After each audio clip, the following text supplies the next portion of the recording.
ಏನಾದರೂ ಒಂದು ಸಾಧನೆ ಮಾಡಲಿ, ಮನೆಯಿಂದ ಒಳಗೊಂಡು ಮಾಡಲಿ ಅಂತ ಉದ್ದೇಶವನ್ನು ಇಟ್ಕೊಳ್ಬೇಕು.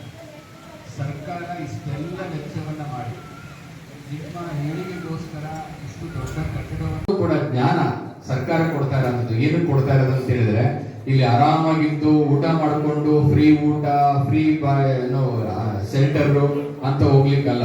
ಕೊಡ್ತಾ ಇರೋ ಉದ್ದೇಶ ಅಂದ್ರೆ ಜೀವನದಲ್ಲಿ ಏನಾದ್ರು ಸಾಧನೆ ಮಾಡಲೇಬೇಕು, ಸಮಾಜಕ್ಕೆ ನಾನೊಬ್ಬ ಒಳ್ಳೆಯ ಪ್ರಜೆ ಆಗ್ಲೇಬೇಕು, ತಂದೆ ತಾಯಿ ಒಬ್ಬ ಒಳ್ಳೆಯ ಮಗ ಅಥವಾ ಮಗಳು ಆಗ್ಲೇಬೇಕು ಅನ್ನುವಂತ ಉದ್ದೇಶವನ್ನು ಇಟ್ಕೊಂಡು ಕೊಟ್ಟಿರೋದ್ರಿಂದ ನೀವೆಲ್ಲರೂ ಕೂಡ ನಮ್ಮ ವಿದ್ಯಾರ್ಥಿಗಳು ಓದ್ತಾ ಇರುವಂತ ವಿದ್ಯಾರ್ಥಿಗಳು ನೀವೆಲ್ಲರೂ ಕೂಡ ಇವತ್ತು ನಾವು ದೀಪ ಬೆಳೆಸಿದೀವಿ.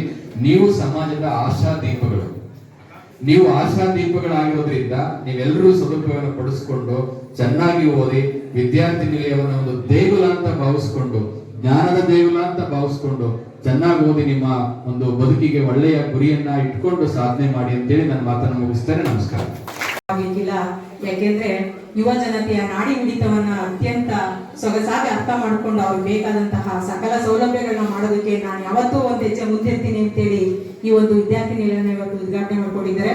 ಸರ್, ನಿಮ್ಗೆ ತುಂಬುದು ಹೃದಯದ ಧನ್ಯವಾದಗಳನ್ನ ವೈಯಕ್ತಿಕವಾಗಿ ಮತ್ತೆ ನಮ್ಮ ಇಲಾಖೆ ಪರವಾಗಿ ಅರ್ಪಿಸ್ತೇನೆ. ಇದೀಗ ಉದ್ಘಾಟನೆ ಮಾಡಬೇಕು ಅಂತ ಕೇಳ್ಕೊಳ್ತಾರೆ.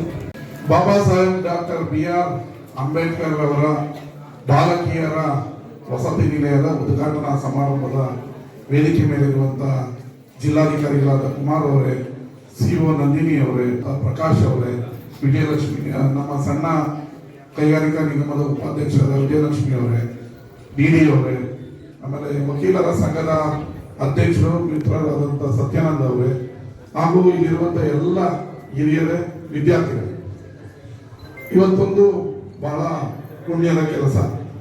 ವಿದ್ಯಾರ್ಥಿನಿಯರಿಗೆ ಒಂದು ಸುಸಜ್ಜಿತ ಹೈಟೆಕ್ ಆಗಿ ನೀವೀಗ ನಿಮ್ಮ ಕಟ್ಟಡವನ್ನ ನೋಡ್ಬೋದು. ಮೊದಲೆಲ್ಲ ಹಾಸ್ಟೆಲ್ ಅಂದ್ರೆ ಎಲ್ಲ ಮೂಗ್ ಮುರಿಯೋರು, ಹಂದಿಗೂಡು ತರ ಇರುತ್ತೆ, ಒಂದೇ ರೂಮಲ್ಲಿ ಗಲೀಜ್ ಇರುತ್ತೆ, ಇದಕ್ಕೆ ಹೆಂಗಪ್ಪ ಇರೋದು ಅಂತ. ನಮ್ಮ ಸರ್ಕಾರಗಳು ಬಂದ ಮೇಲೆ ಒಂದು ವಿದ್ಯಾರ್ಥಿ ನಿಲಯ ಅಂದ್ರೆ ಖಾಸಗಿ PGಗಿಂತ ಚೆನ್ನಾಗಿ ಮಾಡಿದೀವಿ. ನೀವು ಖಾಸಗಿ PGಯಲ್ಲೂ ಇಷ್ಟು ಕ್ವಾಲಿಟಿ ರೂಮು, ಬೆಡ್, ಬಿಸಿನೀರು ಎಲ್ಲೋ ಸಿಗಲ್ಲ. 6.5 ಕೋಟಿ ರೂಪಾಯಿಲಿ ನಾನೇ ಬಂದು 2 ವರ್ಷಕ್ಕೆ ಮುಂಚೆ, ನೀವೆಲ್ಲ ಇದ್ದವರು ಒಂದು ಸ್ವಲ್ಪ ಜನ ಇರಬಹುದು ವಿದ್ಯಾರ್ಥಿಗಳು, ನಾವೇ ಭೂಮಿ ಪೂಜೆ ಮಾಡಿದೆ. ಇವತ್ತು ನಾನೇ ಉದ್ಘಾಟನೆಯನ್ನ ಮಾಡ್ತಾ ಇದ್ದೆ. ವಿದ್ಯಾರ್ಥಿ ನಿಲಯಗಳನ್ನ ಮಂಡ್ಯಕ್ಕೆ ತಂದಿದ್ವಿ. ಇನ್ನ 2, ಒಂದು ಮೌಲಾನಾ ಆಜಾದ್ ಅಲ್ಪಸಂಖ್ಯಾತರ ವಿದ್ಯಾರ್ಥಿ ನಿಲಯ, ಇನ್ನೊಂದು ಅಂಬೇಡ್ಕರ್ ಬಾಲಕರ ವಿದ್ಯಾರ್ಥಿ ನಿಲಯ. ಗೊತ್ತಾಯ್ತಾ? ಕಟ್ಟಡ ನಿರ್ಮಾಣ ನಡೀತಾ ಇದೆ.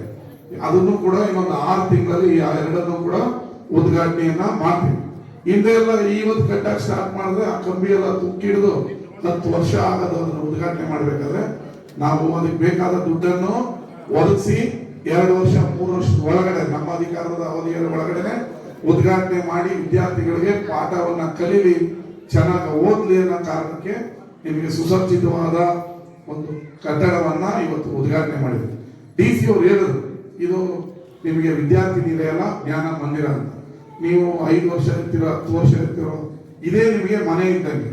ಇಲ್ಲಿರೋ ವಾರ್ಡನ್ಗಳೇ ನಿಮಗೆ 2ನೇ ತಂದೆ ತಾಯಿ ತರ. ಪಾಪ ನೀವೆಲ್ಲ ಮನೆಗಳಲ್ಲಿ ಹೆಂಗ್ ನೋಡ್ಕೊಳ್ತಾರೋ ಅದೇ ಪ್ರೀತಿ ಬೇಕು ಅನ್ನೋದ ಕಾರಣಕ್ಕೆ ನಾನಾ ಕಾರಣಗಳಿಗೆ ನೀವು ವಿದ್ಯಾರ್ಥಿ ನಿಲಯಗಳಲ್ಲಿ ಇರ್ತೀರಿ.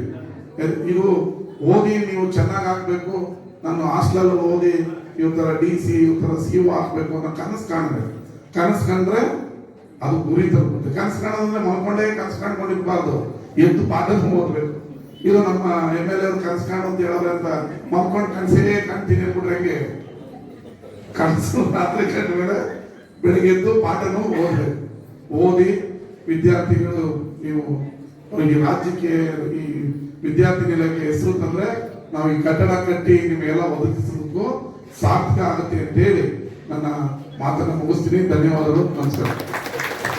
ಕಾರ್ಯಕ್ರಮದಲ್ಲಿ ಆಗಮಿಸಿ ಈ ಒಂದು ಕಾರ್ಯಕ್ರಮದ ಯಶಸ್ವಿಗೆ ಕಾರಣರಾದಂತಹ ಮಾನ್ಯ ಶಾಸಕರಾದಂತಹ ರವಿಕುಮಾರ್ ಸರ್ ಅವರಿಗೆ ನಮ್ಮೆಲ್ಲರ ಪರವಾಗಿ ಧನ್ಯವಾದಗಳನ್ನ ಸಮರ್ಪಣೆ ಮಾಡ್ತಾ ಇದ್ದೇನೆ.